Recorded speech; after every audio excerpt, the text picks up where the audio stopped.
Okay, let's start with the debate. I would like to call upon the Prime Minister. Time is yours.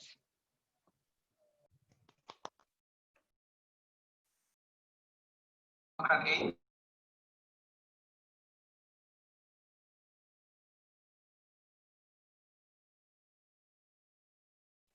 I need to take my timer. Hold on.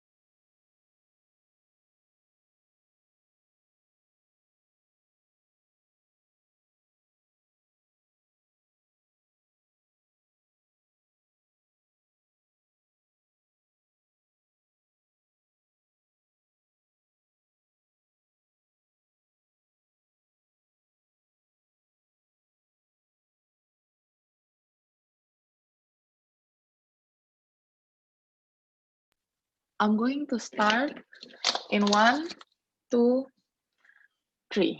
The purpose of state-owned enterprise is to prioritize equitable growth and allowing more individuals to enjoy welfare in Indonesia. Knowing that this COVID pandemic has changed the economy in our nation and it will stay here for a long time until we find the vaccine, I think it's best for our state-owned enterprise to prioritize the welfare of our individuals. Given the fact that right now Pertamina lose 50 billions in this year, and also the head of our BUMN, which is Erick Thohir, currently considered to doing merger of PLN, Krakatau Steel also, and also Garda Indonesia, prove that right now our state-owned enterprises are currently having the situation that is unprecedented in terms of the pandemic. So in light of that, our mechanism as opening government is like this. With rather for BUMN or a state-owned enterprise to maximizing the welfare of individuals and still employing individuals. Profit is going to be a secondary priority. If it's not possible to generate profit, we are going to be okay with that.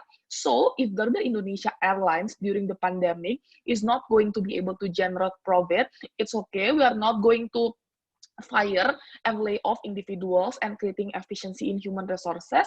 We are still going to employ and pay them their salary even at the cost of our ability to generate revenue. This model does not mean that we are going to tolerate bad management that hinders us to generate profit. We still do not condone corruption and mismanagement and wish to pursue investigation on that. And we think that this is only for the best interest of our employee that's currently doing their job, right? Yeah, okay. So now in this speech, I'm going to talk to you about two things. Now I'm going to talk about how the role of state-owned enterprise is to provide equitable growth and social service for the society. And second of all, how this action is going to create better productivity and generate more tax revenue for our society. Going to the first thing, I'm going to talk about how the landscape of Indonesian economic looks like right now and how we want to generate equitable growth. Ladies and gentlemen, I'm sorry, no, everyone, hi. So we think that Indonesia right now cannot aim for growth anymore. Why? Because for previous past years, we have undergone a lot of growth in our GDP, but that growth is not being is not aligned with our equal distribution of wealth. No, thank you.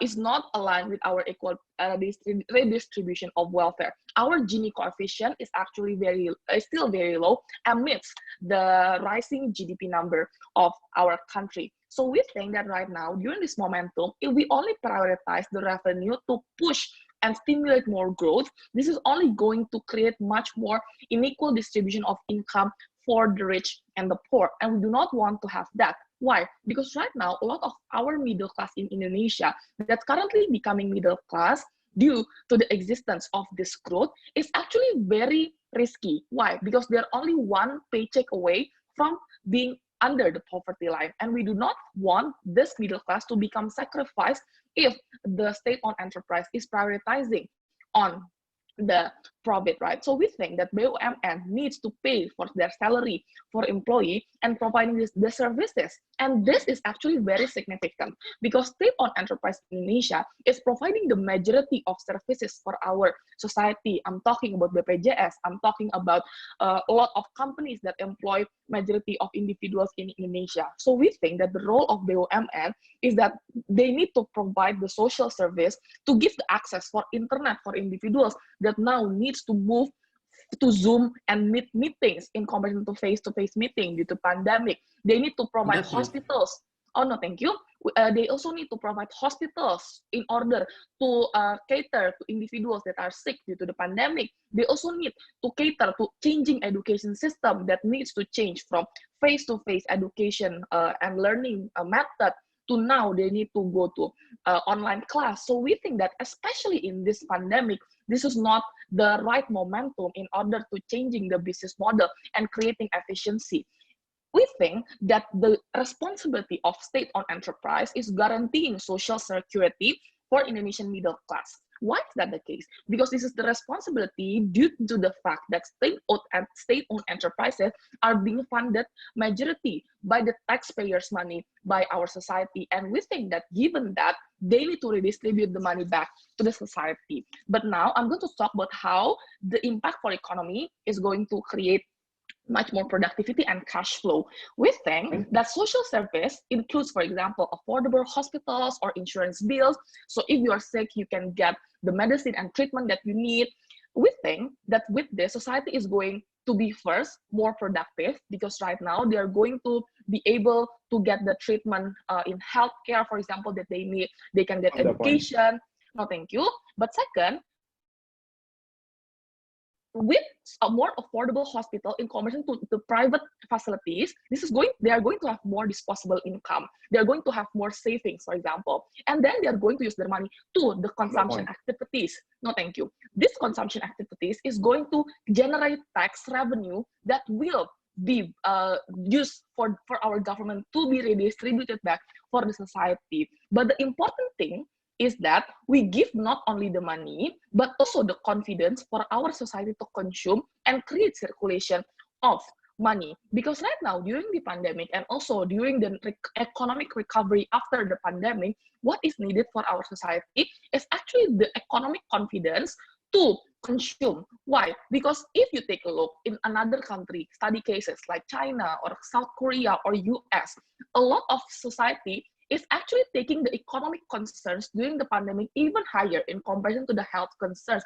That makes them not consuming and not spending their money and making the cash flow is actually stuck in their own pocket, in their own bank accounts. We do not want that to happen because we need the cash flow to be redistributed and we need the tax revenue, right? So we think that is actually our priority right now since it's going to generate more economic productivity. But lastly, we think that right now BUMN also capture a lot of large employment capacity that right now the consequences on opposition bench and thing that they need to defend in this debate is that they're going to create much more human resources efficiency. They're going to lay off individuals out of state-owned enterprises, going to create unemployment.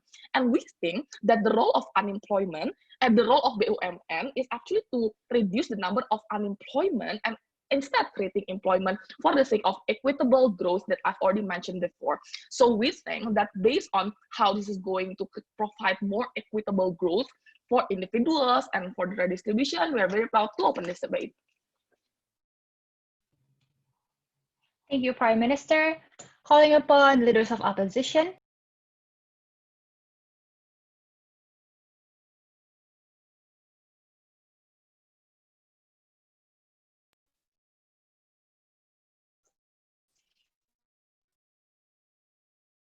I'm audible, yeah? Can everyone hear me? Yeah. Okay. Yes, can. Right. All right, so I'm gonna start my speech in 3, 2, 1. People, I think that both are generally equally important, and that is basically the crux of our theme, right? We think that state-owned enterprises should not only focus on distributive function, but also take care of the revenue, right? We think that the P&L reports, the revenue generating ability of each BUMN is equally important to the quality of the service. Moreover, we think that the quality of the service can only be contingent upon the efficiency of resources that that they take in order for them to output a certain service or a product to the market, right? We think that there is a market mechanism that ensures that. We think that with the removal of the incentive to create a profit or to generate revenue, it will only exacerbate the current services available on hand. So only a few rebuttals, right? The rest of them I'm gonna integrate in my substantive because they're nicely matching, clashing, right? So the bulk of the issue that was taken by the OG is that in cases of a certain pandemic or a crisis, it is a problem. Well, obviously, that is a different context. That is not the context that happens as a general rule of thumb, right? So that's not necessarily a fair comparison to any kind of debate about cost structure of the government, right? But so we do admit that certain situations do require a certain focus on the service or the availability of products to the larger market. But let's assume that even once the COVID pandemic is over, we still think that there needs to be an accountability post it, right? Because on balance, we think that the service that we're providing in terms of the availability of medical assistants, doctors and nurses, and so many and so forth, are equally important as the ability for you to save your costs, right? Because you're gonna have future fiscal years where you're gonna have to allocate budgets for another pandemic or another crisis on hand, right? So we think that on balance, those are equally important. So what we need to do is that, number one, we need to avoid unnecessary purchases even during pandemics, because it means that there cannot be any panic buying or any panic purchasing or panic spending, right, during the COVID pandemic. And with the incentive of profit or the incentive of revenue, that is a mechanism that will ensure that at least in the management structure of each BUMN still has that in mind. And secondly, we think that, and why is that important? Because we think that it's gonna create a more sustainable model of crisis aversion in the future, right?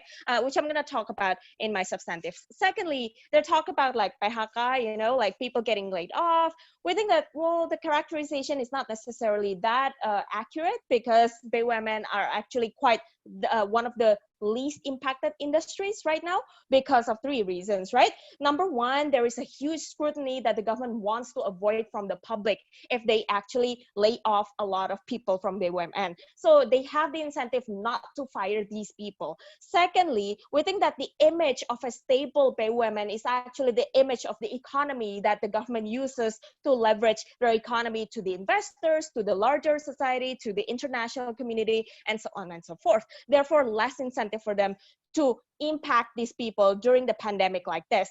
Third reason is because BUMN actually has a lot of money from the budget, right? We have a lot of PBN, and in fact, you know that when you go to NUDC or any tournaments related to government, they actually quite have a lot of budget and spending on that. So yeah, take a point.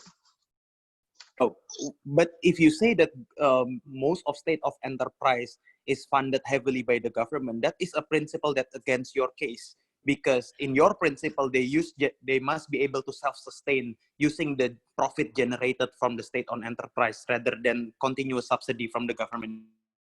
Well, no, we also argue that that's not necessarily in order for them to.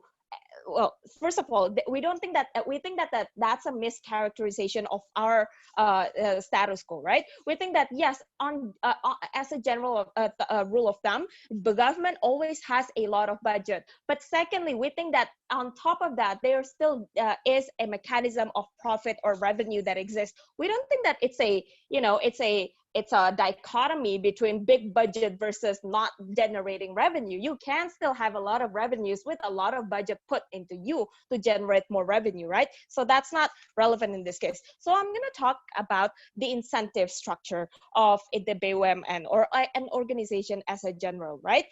We think that there are two incentive models. First of all, it is the internal, and secondly, I'm going to talk about the external. We think that internally, there is a management structure that needs this incentive to create efficiency with the existing model, because there is a clear OKRs, there is a clear objective for each function that delivers towards the North Star of getting profit or getting revenue. Therefore, each employee or each management level in the BUMN actually has the motive of gaining more revenue for the BUMN itself.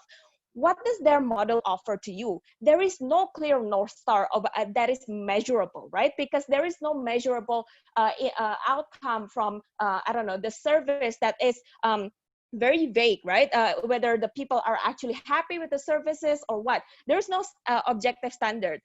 We think even if you want to have like survey kepuasan, you know, we think that the money or the financial report of a company is more objectively readable. It's more objectively understandable and clearly understood and communicated through every function. Secondly, we talk about the stakeholders, right? There is a scrutiny from the government to make sure that you have a P&L report that is not that doesn't report any loss, right? We think that that is an incentive that that doesn't exist under their model, because now women will no longer have that additional incentive for them to not waste resources or to not be efficient, right?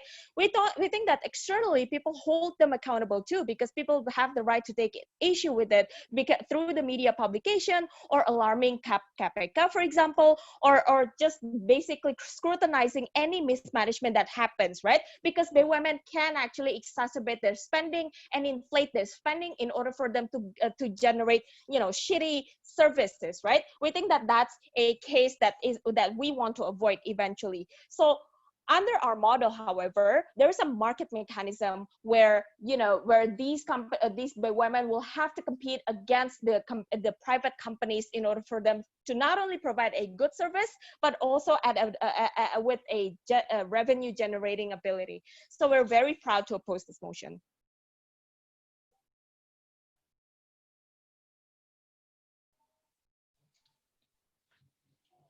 Okay, thank you. For LO, I would like to call upon Deputy of Prime Minister.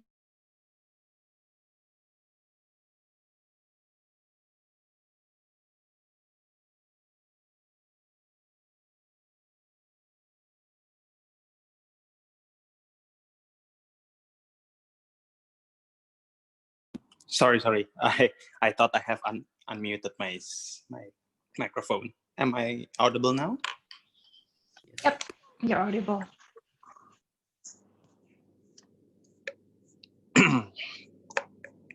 Okay, for anyone who would like to request for POI, just immediately interrupt me through voice. That would be a lot more convenient. I'm gonna start my speech in 3, 2, 1. Member of the House, I'm very confused with the stance of the opening opposition. The opening opposition seems want to prioritize profit and revenue generation as the burden that's given in this motion.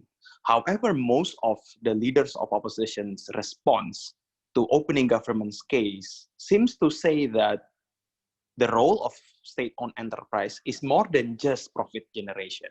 I'll give you a couple of examples that signify these issues. The way how Vera responded to opening government about furlough and firing and layoff, saying that no, state-owned enterprise will not lay off and do massive layoff because there is a significant pressure for state-owned enterprise to look good in front of public, and also to give confidence to investors and also other third parties to still inject and to give confidence to Indonesia.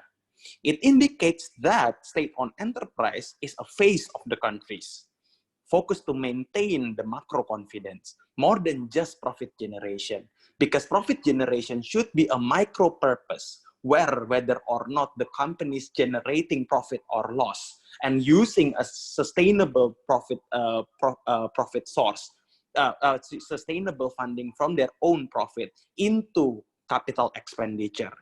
The second response they give is that most of state-owned enterprise having overflowing state funding, which again, another proof that state-owned enterprise major purpose is not generating profit, but making sure that they are able to generate the best service to the group, to the societies, which again indicate confusions of what is the expectations of leader opposition stands here. And I hope that deputy leader of opposition clarifies this, despite it will be too late and unfair for the opening government. I'm Fair going point, to sir. firstly, yes, okay, good. How about rather than incentivizing SME to not make profits, we just give the money directly to the users or the service recipients? Yeah, okay. That is completely different position, but I will still address that in one of my rebuttal. So the first questions that I would like to address is that the challenge from leader of opposition saying that key performance indicator and objective standard of best service is not measurable.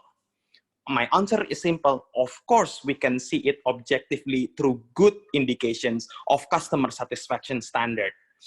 Customers can do price comparison between Pertamax, Pertalite, and also Super in Shell. And this is an easy form of price comparison done by the customers. Customers will be able to see the availability of gas stations in a reasonable distance in the area, be it in suburban or urban area, which again indicates the ability for them to know the quality of the service. The customers is able to see whether or not the internet providers are providing internet with good speed and stable speed with affordable price, which again indicate the ability for us to see objective measurement of customer satisfaction. All of those things indicate that customer satisfaction is an acceptable standard where state-owned enterprise can prioritize to perform.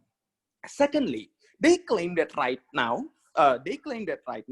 there is no other purposes rather than prioritizing revenues and profit. But no, in the situation right now, especially the process during pandemic and post-pandemic, we have so many other purposes that should be prioritized. And those of those things are empowering local jobs and empowering local business partner throughout necessary protectionism. And state-owned enterprise might sacrifice profit significantly in order to create necessary protectionism. For example, for Krakatau Steel, it will be better for us to generate less profitable iron because their price is not going to be competitive in comparisons of China oversupplied iron with dumping policy, because throughout this we can reshore the source of supply, global supply chain from China to Indonesia, and we are able to employ and to build good local supply chain in Indonesia. For Kimia Pharma, they do not need to import a significant amount of protective gear from China that is extremely cheap in comparisons of protective gear in local area, because purchasing protective gear inside Indonesia is qualitatively similar, although pricely not competitive, but we are able to still employ most of the garment factories in Indonesia. And all of those purposes are important purposes where state-owned enterprise still carry major responsibility, but will be sacrificed with profit motives. Thirdly, let's talk a lot about whether or not firing and state-owned enterprise motives of profit will be strategic in the long future. We need to understand that some of the industries in state-owned enterprise should be required to fire and do furlough in order to maintain profitability. One of the best study case is airline industries. Airline industries after the pandemic won't be able to return back even in 3 to 5 years. Why? Occupancy rate is limited due to the social distancing protocol. Travel restriction is natural, and all of those things will not make Garuda Indonesia profitable, unlike they do massive layoff as what Lion Air is doing.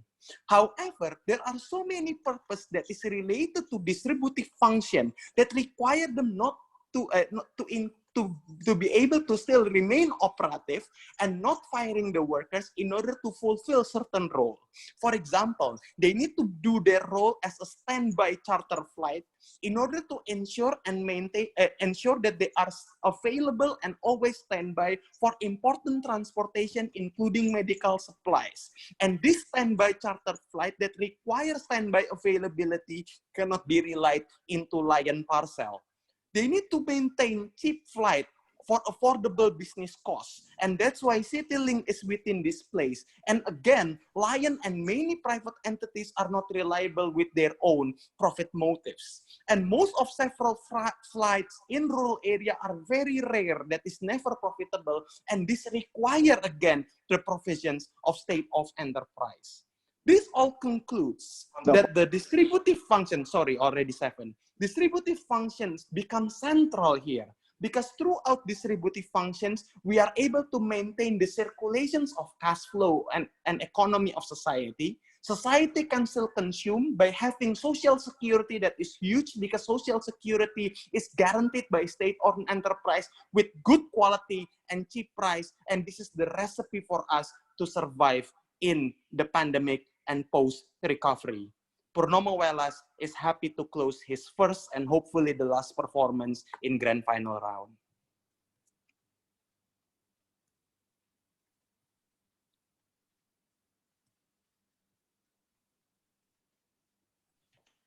Okay, thank you. Calling upon Deputy of Leaders of Opposition.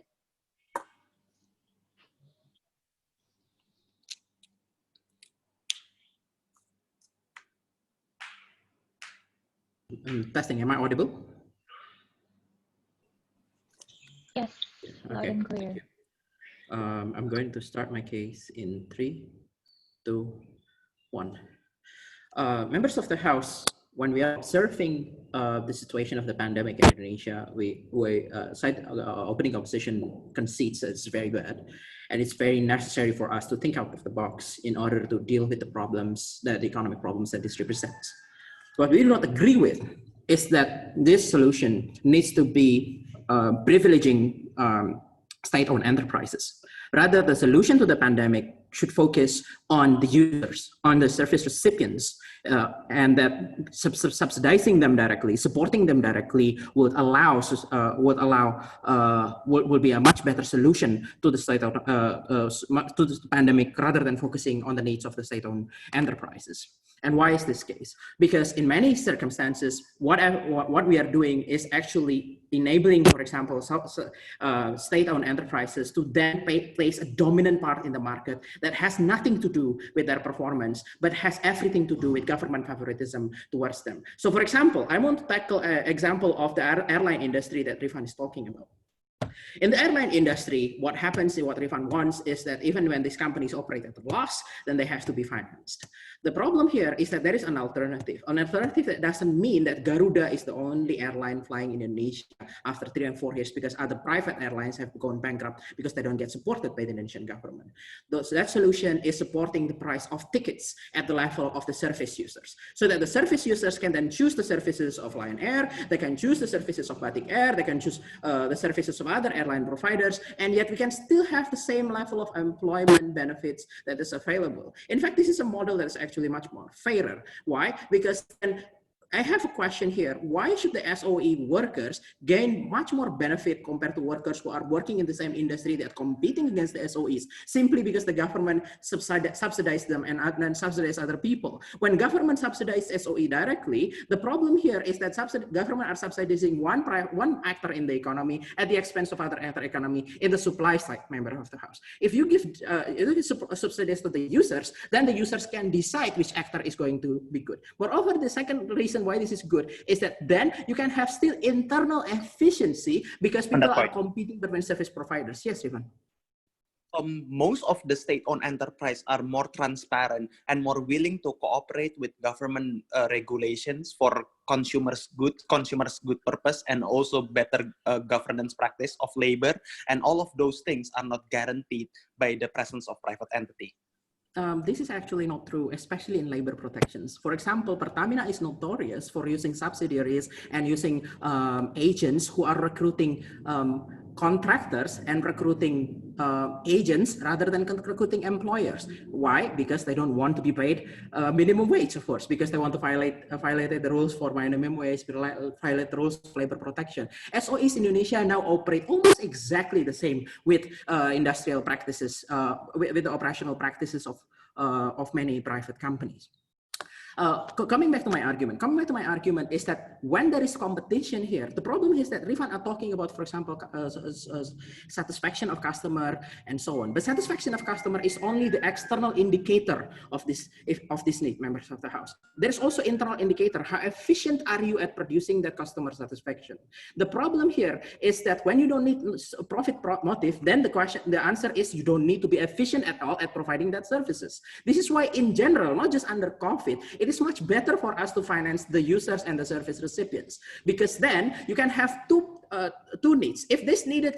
If actually the users do not have the financial wherewithal to use them, or we'd like them to use more than they can afford to, we can still support these individuals, but the cost of support will be showing in the government budget rather than suffering in the balance sheet of the SOEs themselves. Why is this good when it serves with the balance budget? That deals with the customer satisfaction of the user. But actors who are providing them, because they want to make money, because they want to make profits, they will still have to be efficient in that regard. Therefore, the cost of that provision of that services is going to be much lower compared to when you already pick a market actor, members of the house. Actually, that comes nicely to my point. My point here, my argument is that this notion of the idea, why should SOEs actually have a very small space within our economy, and that why even in those small spaces, SOEs should also compete with other private industries. The problem here is that SOEs have a problem, okay? That the government that owns the SOEs are both the regulator and also the provider of services, members of the house. This is a very big conflict of interest, because then the government have very much incentive to benefit their provider in order for the fact that provider making money for the government and create revenue for the government. And also there is a benefit of closeness, there is benefit of understanding, there is benefit of acknowledgement of government policies that are available, members of us. That is a problem when you have SOEs. Then therefore, generally in most situations, government should not even have SOEs. The government should not have too many SOEs, because these SOEs are representing conflict of interest. It's much better for them to provide it by private sectors. But often there is some need. There is need that needs to be protected, right? For example, if there is a competitive market, competitive routes on competitive areas, or for example, there is a basic infrastructure need.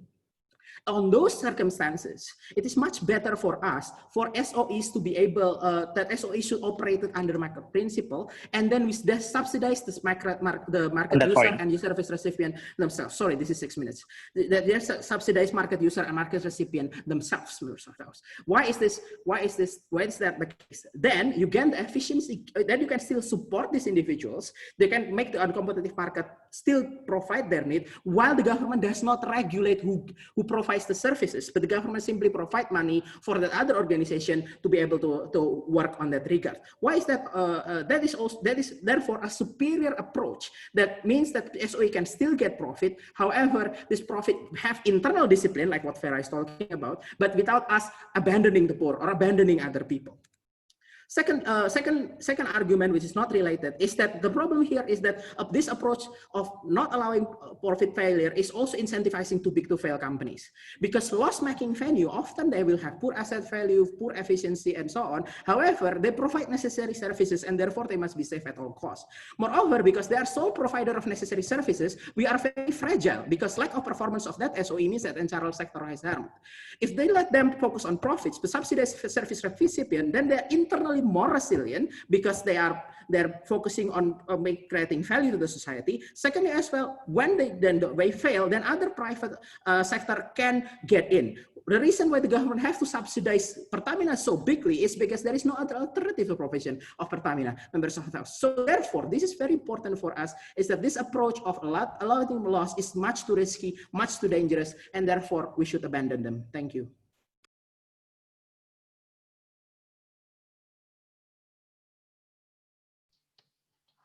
Okay, thank you. Starting the case of the closing government, calling upon government member.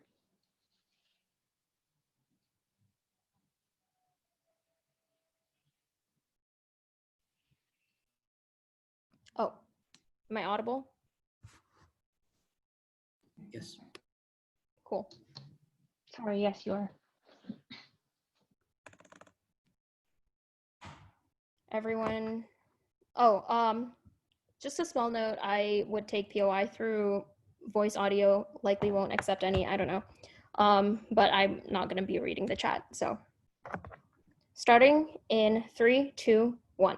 CG will provide the best of both worlds. We will tell you how you get far more revenue on our side of the house. We'll tell you arguments that are applicable now and during the pandemic, or if it's or if the pandemic was over and in the long run, right? 3 clarifications before I move on to my extension. Number 1, when we're talking about SOEs, briefly speaking, the type of SOEs I'm going to be referring in my speech are things like PLN, but also social goods like transportation, education, puskesmas, etc. Right? This is actually the path that lots of SOEs are already starting to take. For instance, puskesmas is very cheap, and public schools are demanding tuition fees based on your background or your socioeconomic capabilities. Right? Second clarification is what our world will look like. Currently, Indonesia is already at a good trajectory in empowering local businesses, co-opting MNCs in local areas and generating revenue for the government, etc. The government will pour in a ton of money to quality education, to things like infrastructure and public transportation, and increase accessibility. I'll talk more in detail about how that would strengthen the economy and the labor force. Third of all, this policy is good for now. This means that we're not saying we will always keep SOEs solely as distributive function. In the future, there might come a time when we don't see things like extreme poverty or the rise of lacking affordable goods and services. We do envision that Indonesia to not focus anymore on accessibility, but that's not what we're focusing on now, and that's probably decades into the future. 3 things I'll explain in my speech about revenue generation that OG uniquely did not. Number 1, OG only told you about consumption activity. They don't tell you where exactly they're taking and how exactly they're generating that revenue. We'll tell you 5 unique steps and 5 unique ways in which you actually do have additional revenue for taxation. Second of all, we'll tell you why the only way to do this is on prioritization of accessibility. You cannot do both simultaneously as OO would like and say that you'll increase accessibility as well. Our championing is simple. If SOEs even become free at all, we're fine with that totally, right?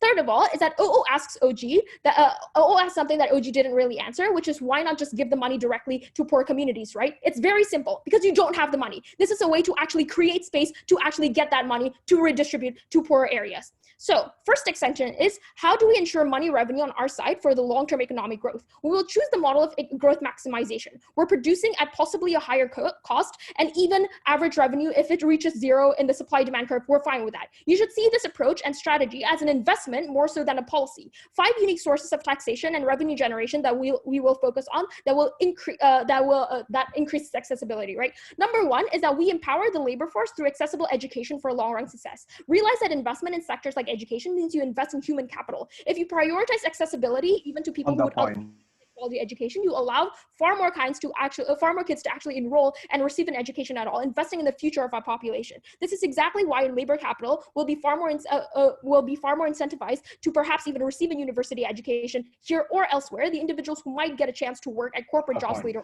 further empower businesses in Indonesia or become entrepreneurs themselves. Secondly, is that we incentivize businesses to enter into otherwise untapped areas through the creation of infrastructure and things like electricity provisioning through things like PLN, for instance, right? Or construction of housing even. This is incredibly good source for revenue generation from higher levels of corporate taxation. When you incentivize businesses to enter into areas that finally have access to things like jobs, markets, work, and also electricity, even something that simple, you also invest in businesses by providing them a market in not necessarily rural, but less urbanized area and less developed areas of Indonesia.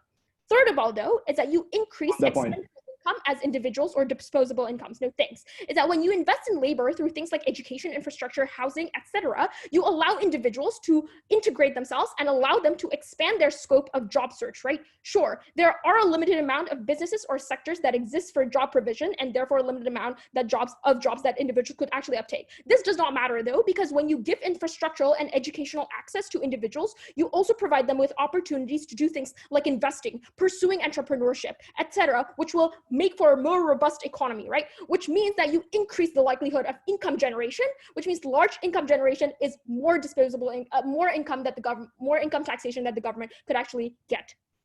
Fourthly, though, is that you heighten the quality of SOEs. SOEs can't generate profit anyways in the status quo, even if you focus on literally generating profit. Maybe I'll take you in 5 minutes, because you can't compete with private sectors, right? You can go to public schools at a price, but as rich individuals, you can also go and have the option of going to private schools, which most people, rich people, opt to do anyways. Right now, SOEs don't have to generate that much profit because they operate side by side to private institutions, but making far more accessible SOEs actually give them a function and heightens the demand of SOEs, right? I think this conversely also increases the quality of SOEs because of public transportation of schools, because you get a lot more businesses or corporations who are willing to actually fund and invest in these SOEs. You see a lot more companies and contractors actually wanting to take part and cooperate in the expanding of Indonesia's MRT systems. I don't think I have time to take POIs. So when you necessarily heighten the quality of SOEs, the goods distributed are not only more accessible, but also better in quality, and therefore you get far more accessibility there. Fifth, though, is that on the worst case, if we lose out on some SOEs, say they shut down, that's totally fine, because the SOEs we lose are probably the more inefficient ones anyways, or the ones that will opt for privatization. We have way too many right now, and some don't even give that much accessibility at all, don't deserve to be in SOEs at all, because they only operate as revenue and profit seeking. Basically, they operate like private enterprises, except they go untaxed and generate literally no revenue for the government. On our side, if they shut down as SOEs, they'll probably just end up privatizing, which means that the government can benefit from deadweight SOEs from tax revenue. This example thrown around was Garuda, right? And OO's concern is that they'll harm workers. We don't think so. We think that the alternative isn't that they'll shut down or like decrease wages or stuff like that. The alternative is probably the fact that they'll privatize, right? Rather than lower prices so greatly and opt out, and probably opt out of just being an SOE. Conflict of interest argument from OO is that government should not even have, our response is that government should not even have SOEs. I'm confused. This sounds like it's support for our side because SOEs is better off as, to exist as accessibility. And if they don't, then they shouldn't be SOEs at all. This is something that's worked in a lot of countries, in the US, but also in Japan, when they implemented literally negative interest rates in 2016, lost a bunch of money, but built a more robust economy, and in the long run generated far more revenue for the government.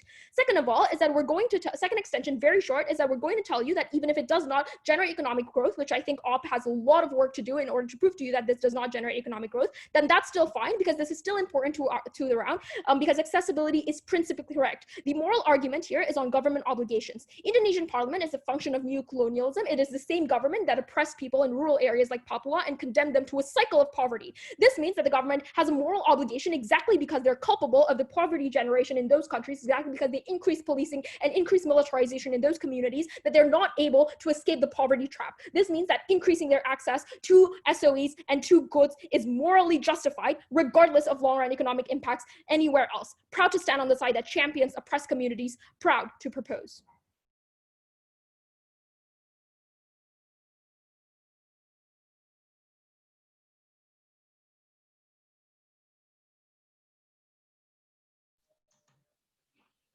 Okay, thank you. Starting the case of closing up, I would like to call upon member of opposition. Testing, testing. Am I audible? Yes. Yes. All right, excellent. Yes, you're clear. Starting in 3, 2, 1. Closing opposition is going to clean up the mess of this debate with our 2 extensions. Firstly, how revenue generation is necessary to streamline operations, making it function effectively and sustainably.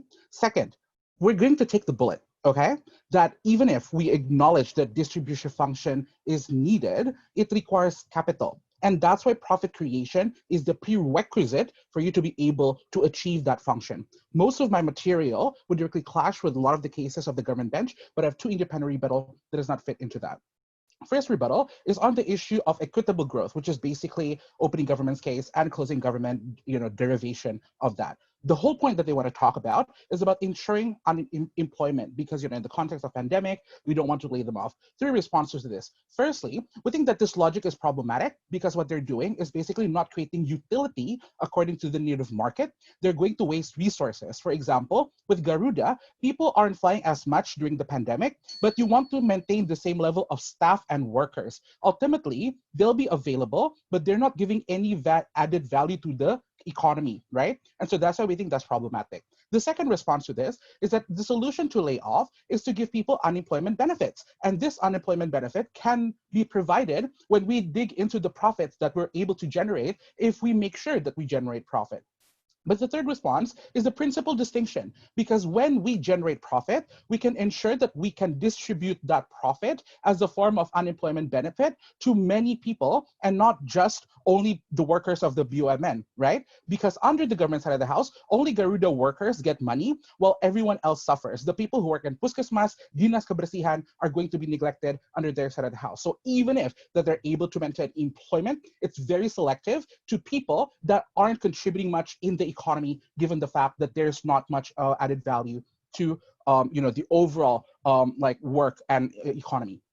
Second point of rebuttal is on the issue of responsibility. So we heard this argument coming from opening government and again derived in closing government, which is basically that this is funded by taxpayers' money and therefore there's an expectation of return. Two responses to this. Number one, the problem with the entire government bench is that they conflate SOE with public facilities like Puskesmas, okay? It's not. SOE is an enterprise, a business enterprise, okay? It should operate like one because its function isn't 100% for social purposes. You know what is for social purposes? Ministries, okay? These are institutions and body that try to achieve those objectives. Education, is provided by Kemendikbud and not by BUMN. Now you're going to have overlap of function instead of actually trying to, make sure that you diversify the benefit as much as possible. The second response is that BUMN isn't 100% taxpayers' money. BUMN in Indonesia is 51% owned by the government, or at least they own the majority, and the rest is owned by private investors putting in capital. There's also shareholders existing that buy these shares from the stock exchange. We have a fiduciary duty to them as well because they put in their money in expectation of profit, right? We need to make sure that they feel it's worth investing. The third response is on the harm, because the moment when you declare, hey, we're going to go fully 100% or at least like majority percent of like distributive function, these people are going to sell their shares like hotcakes, okay?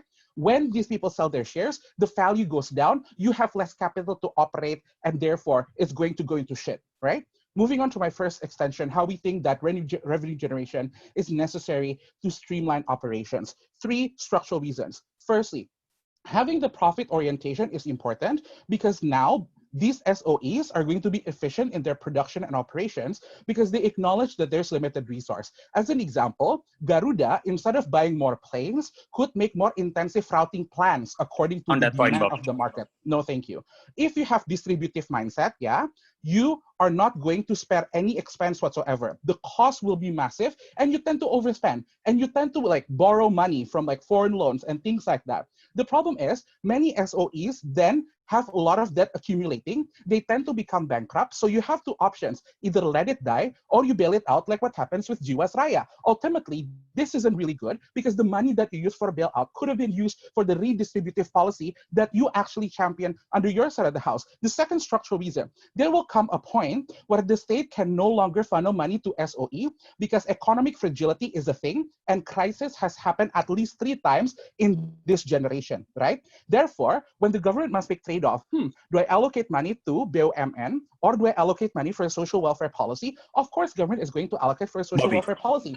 Under that logic, this BUMN is not going to have any other forms of capital and therefore their function will not be sustainable. And so that's what we think that's problematic. When you have profit, you have buffer to make sure that your operations can continue even in times of crisis. The third structural reason, country, Indonesia, must plan for long-termism, okay? The case study here is China. China uses SOE as a mechanism of economic development by challenging dominant names. For example, Korea, US, and Japan, where, China has the Chinese National Petroleum Company, China State Construction Engineering, that challenges the dominance of the other countries for infrastructure projects and technological. We think it's important because Indonesia doesn't only need to think internally, but externally, making sure that they can strategically position themselves in the global world. How can they make sure that they can create interdependence? Because in absence of that, Indonesia is going to be at the whims of other countries. Ladies and gentlemen, take a look at how many other countries are completely suffering because other companies dominate. We think that is particularly bad. Second extension on the issue of like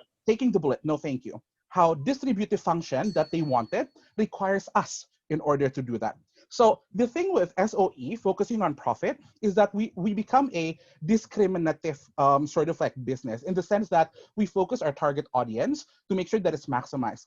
when we have the profit generated, it can be used as a subsidy to improve accessibility. For example, when Garuda profits as a company, it's able to create a subsidiary, which is CityLink, which is a low carrier cost. This is in comparison to when the Indonesian government has Merpati Nusantara that tries to, serve like routes that aren't used as much, and now it's dead, right? Because it doesn't generate that much profit. That is a critical comparison.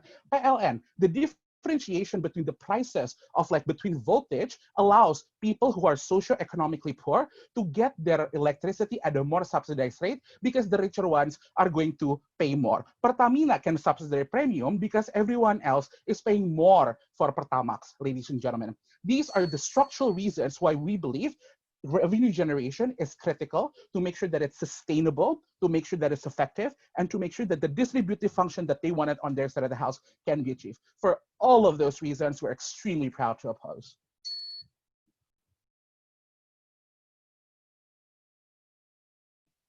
Okay, thank you, Bobby. I would like to invite Government Whip.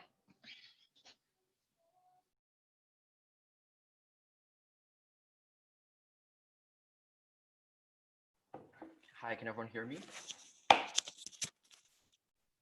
Yes, you're audible. Okay. Okay, cool. Okay,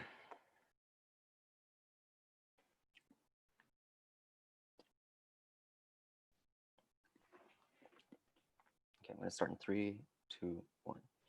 In this debate, there are two problems that CG uniquely identified. Number one is the lack of accessibility, which I don't think OG touched on a lot. And the second is deadweight SOEs, which I think is quite new explanation from CG only, right? So I don't think this is derivation from OG as CO like to tell you. This is actually quite new information. So there's two questions I want to ask here. Firstly, why accessibility is important? And secondly, why we get more revenue under our side of the house, even if it's through other schemes, even if it's through other markets. The first question, why is accessibility uniquely important? I want to concede that our Gini coefficient is quite low, which is like what first speaker said, right? But I don't think that makes it unconsidered in this debate. PLN only distributed to 24/7 to areas like Jakarta and Banten. They turn down electricity in less bustling areas. There's a bunch of different reasons why the structure of Indonesian BUMN, for example, has not been the most effective, which is precisely why we don't think it is good to uptake everything. We think we should only uptake the ones that are necessary for individuals, that are necessary to continue existing, right? So here's why accessibility is really important. One, we told you of historical obligations of Indonesia, never spotted by CO. But secondly, because in the present day, the Indonesian government has only attended to the most profitable market, not the market that requires it, not the individuals that think it is like very necessary for them to get these goods and services. So let's do some weighing for this argument. Number one, simply speaking, protecting the most vulnerable individuals is a pretty important consideration in any debate. I know it's basic and very high school of me to say, but the magnitude of harm that people suffer due to no electricity, so you can't look for opportunities, for instance, the lack of healthcare, so you spend all your savings on that one thing, for instance,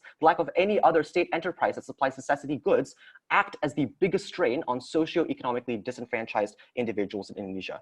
This ensues the poverty trap, which is a big harm on opposition, which they haven't actually been able to repair, right? All they've been able to tell us was that there needs to be a funneling of money to continue these enterprises to continue existing. But I don't think there is a need for them to continue existing if they don't actually supply to the market that they need to supply for. That's why there is a massive harm on their side of the house. We fix that by prioritizing accessibility.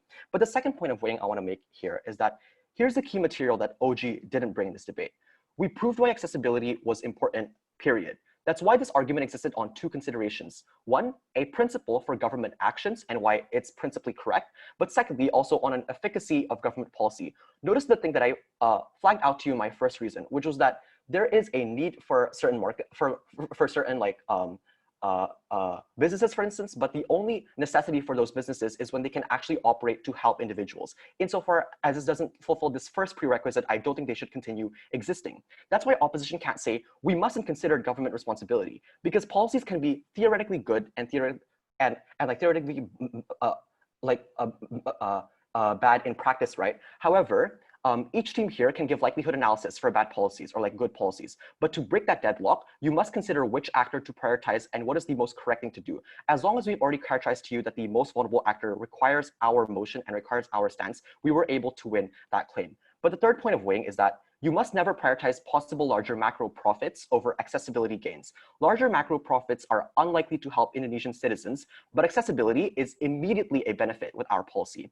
On a consideration of a likelihood of success as well, this argument outweighs everything that opposition wants to bring to you. But I'll also take them at their best question, or like at their best in this next question, and also differentiate us from OG.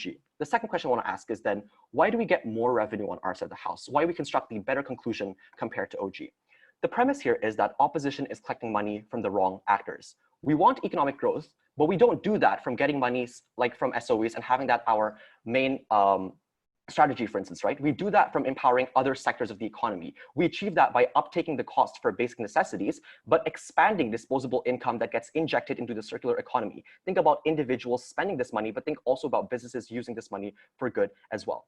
Two things to note under this premise. Number one, I want to note how unnecessary CO's extension was, because revenue to streamline operation is what we do. We make average revenue equal to average cost. That's the definition of growth maximization. There's like no change or like no comparative advantage there. But secondly, CO also said there comes a time when you don't have money to fund SOEs. But this was exactly how you prioritize and how you fix this problem, by choosing the enterprises that are necessary and maybe lose out on other less necessary SOEs like Garuda, for instance, right? They wanted to prioritize profit generation, but in the same speech, they can see that the strategy has not worked. Here's how we fix this failing strategy of Indonesia. The economic elaboration is that like, here's the thing, right? Our benefit is not premised on money from tax like OG tries to posit to you. Our benefit is premised on zero profit for state-owned enterprises, but larger earnings for other enterprises, a higher propensity of spending in contrast to saving by individuals. That's why we can uptake zero profits in SOEs, as will garner economic growth from private companies. That's why our trade-off made sense in this debate, because we were okay with letting go of some SOEs insofar as we were able to develop as a country overall. I think this supersedes the kind of interest, like the national interest of Indonesia in terms of the economic implications. Here's the fact that CG forwarded to you. No, thank you. The fact that a lot of our SOEs are not operating at a maximum. OG recognizes this when they said they wanted productivity. CG is the one that brought to you the urgency, and I'll bring to you also the elaboration here, right? Number one, Indonesia owns a bunch of SOEs, right? Like some of them exist on our side, like PLN, for instance, right? But our benefit was a radical restructuring of our BUMN. Some are absolutely obsolete, like the airline industry, retail, construction, etc. There are also other examples, right?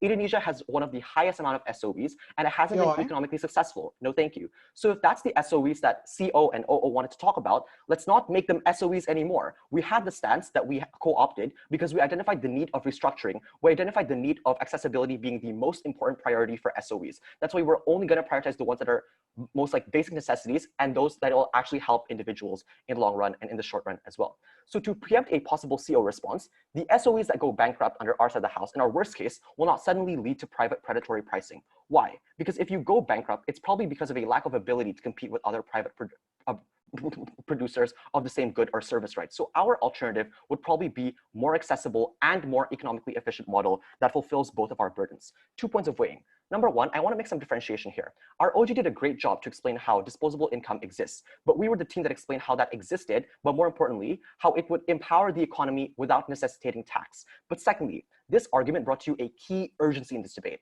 that a lot of our SOEs are inefficient, conceding to DLO here, right? Firstly, the way that you root out effective and ineffective SOEs is by our model. But secondly, an SOE is only effective insofar as it provides a basic necessity and is required to be a natural monopoly. Given that not all SOEs in Indonesia fit either two prerequisites, government must radically restructurize and prioritize these industries. CG allows that to happen. That's why we took the debate. Thank you.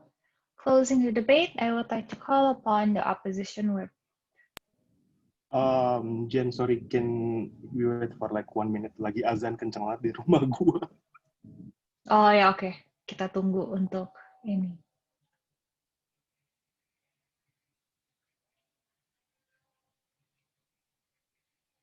Just tell me when the azan is over ya, Dan. Okay. I will turn on my video for accountability that I'm not writing my case anymore. Okay, cool.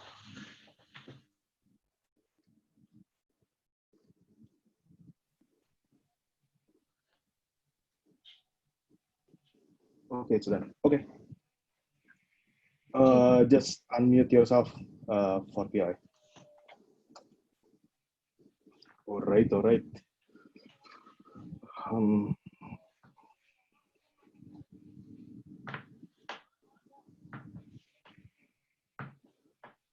going to start my speech in 3, 2, 1. Member of the House, I think both opening government and closing government has made huge mistakes of not being able to differentiate between state-owned enterprise and public facilities. And the reasons why their failures in trying to distinguish these two different entities results into how then a lot of their arguments don't make sense, right? So for example, in Jessica's arguments, when she talked a lot about how then we will be able to help a lot of people in rural areas have access to healthcare, for example, or puskesmas. This does not make sense, and this cannot stand. And this debate, the same way that a lot of growth and infrastructure development in closing governments is also a public facilities that are significantly different than state-owned enterprises. So state-owned enterprises is not like puskesmas. It's like Bank BRI, Bank BNI. These are state-owned enterprises. They basically corporate. And the different nature of these two entities mean there should be two separate functions given the difference in the stakeholders of each entity. This is what closing opposition proposed in this debate, something that all teams in this debate has failed to recognize. But before going on to the main crux of the discussions, let's clarify a few things in this debate, right? Let's talk about CG's argument. So CG's argument is basically talking about how growth is important, and having SOE to provide services is actually good because you can provide better services and infrastructure to people in rural areas. But realize that we agree with all the fact that growth is good and providing services is good. But that's not the debate. The debate is whether or not providing services should be the only sole parameters and metrics for these state-owned enterprises, and whether we can achieve that objective on that side of the house. So I think closing government need to be able to identify that. But what's most important is that closing government is being very contradictory on their case when they say that it's okay for them to be able to close some SOEs. What this means is that when they concede that it is okay to close down some SOEs, this means that all the harms of having SOEs closed down due to unprofitabilities would still exist on their side of the house. People being laid off, not being able to create growth and significant infrastructure project, for example, might still exist on their side of the house. I'm going to explain why then all of the benefit on the government side of the house can still happen on our side of the house. But even if it's not, I'm going to explain why then on our side of the house, we champion a more important thing On that point. In this debate. Yeah, sure. Me? Sure. Yeah, okay. Yeah. Bobby's argument talks a lot about cross-subsidy from PLN, Pertamina, but cross-subsidy is a proof from government sides that profit orientation is secondary in comparison of service quality, because profit-centric SOE will never do cross-subsidy. No. So I'm going to explain this directly right now. So what we're trying to explain in closing opposition is that the revenue incentive is the prerequisite of having a metric that is more equitable. What we mean is that we don't necessarily think that we don't think about access at all, because the debate is not talking about whether we want to talk about we want to consider access or not consider access. We talk about whether access should be the sole considerations of the operations of the company. We think that access would still be important, but the existence of a revenue incentives allow you to be able to have a better metric in terms of your company's KPI. For example, if you are pressured to generate revenue, you will be forced to think, how can I get more revenue from my company? One of the ways that is currently happening right now is that there are different schemes for PLN, for example, or Pertamina for people with different socioeconomic situations, where they charge significantly higher and more expensive prices for people that are more socioeconomically secure in comparative to people who are poor.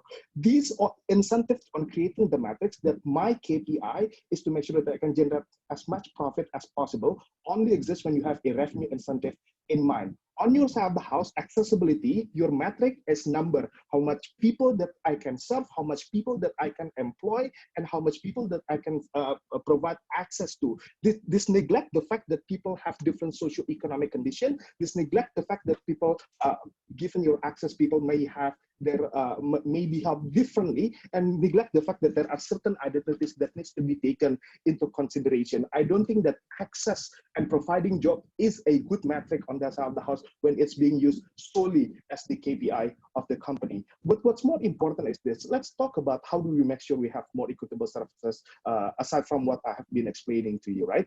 So interest in expanding services and public facilities are still fine in status quo because of a few reasons. Expansion of services like education or transportation is usually in the scope of local government. That's why you have like Transjakarta, or in Semarang you have Trans Semarang, right? These are usually like ministry, like what Bobby said. But what's most important is that a project like infrastructure or electricity access is a sexy political promises for politicians who want to run for office. So what this means is that you don't need to have SOEs to continuously pump and provide access. You only need to be able to have a politicians that is willing to listen to the concerns of the people and be willing to be and are willing to actually actualize their political promises. There's this reasons why a lot of politicians are using metrics like after Jokowi's administrations, the numbers of people who have access to electricity is increasing, right? These are the things that will make sure that the support to providing access will still be there on our side of the house. But even if in the worst case scenario, we need to sacrifice people who work in this BUMN or like a lot of state-owned enterprises, we think that this is fine. People who work in the state-owned enterprises is less vulnerable compared to the people who are not being able to access public facilities because the budget is cut and they're being allocated to serve to make sure that the state-owned enterprises survive, right? On that side of the house, in order for all of the benefit to accrue, to make sure that not a single fire happen to an employee. And what this means is that it is more likely that education budget, NUDC budget, NSDC budget is going to be cut just because you want to save some people who is currently working in BNE, right? It is important for you to understand that there is a trade-off that government needs to make when making that argument, because it's not as good as what government would like to say. It's about allocating your resources, allocating your funds, and when you are running out of funds, means that you need to be able to use other source of fund to be able to make sure that this company survives. But what's most important is that the likelihood of failure to the state-owned enterprises. I think Bobby has already explained to you how then the 49% of the state-owned enterprises, no, it's 7, state-owned enterprises are owned by public, and why then, and how then the public will respond after the changes in the KPI. And I think this is a significant analysis that only closing opposition explain why we think that this is important. We close the debate. Okay, thank you, Danny. That concludes the entire debate. Since we don't have breakout rooms, how are we gonna do this deliberation?